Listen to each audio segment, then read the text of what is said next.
Senate President, I was simply referring to the beginning of our discussion. But my concern is that today we are talking about our nation's security, when at this time and of our generation, we should be talking about technological development and things other developed countries of the world are doing. It's unfortunate. But when I heard my brother from Adamawa spoke, my heart bled. And when I see what I see in videos about what happened in Niger State, I get more worried seeing Nigerians looking helpless, being murdered and butchered like chicken, and with the belief that they cannot be helped. That's a very serious situation we have found ourselves in our country. But truth be told, Mr. President, our country is going through an extreme danger of insecurity. And God forbid, we must never be judged as a generation that has failed, or as leaders that have failed to guarantee security and welfare of their people.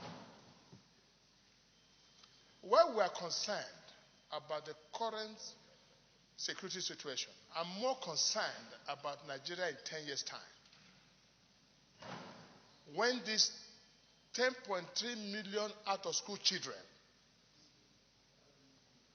in 10 years' time, there will be 20 years, we will graduate to another improved form of Boko Haram.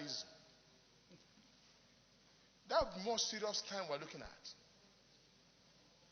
So we must act quickly now under the present situation which this ugly condition points out to us, by first and foremost accepting responsibility as leaders, as a people, as a nation, and not to blame anyone else, but to take responsibility. As it stands right now, if in 10 years' time nothing is done about these out-of-school children, we are going to have 10 million militants with maybe 500,000 police force. That again is another problem we have to look at now. Mr. President, there is a correlationship between poverty and insecurity. And there's no other causative other than poverty arising from unemployment, joblessness of our youths. So these two are like husband and wife. You cannot treat the other this without the other.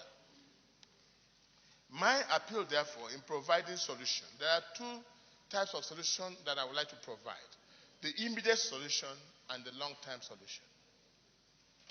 Distinguished senators have spoken here loudly on the need to change the entire or re-engineer the entire security apparatus in Nigeria. That's given. I think Mr. President should take a bold step and fire the fireable and save the savable, that Nigeria might begin to rebuild confidence in the entire security network.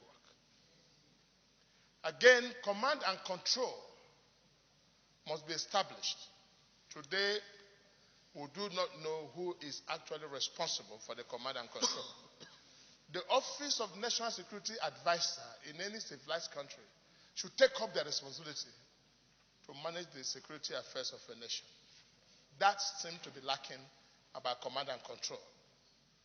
And today, we do not know when any arm of government or any security agency have failed.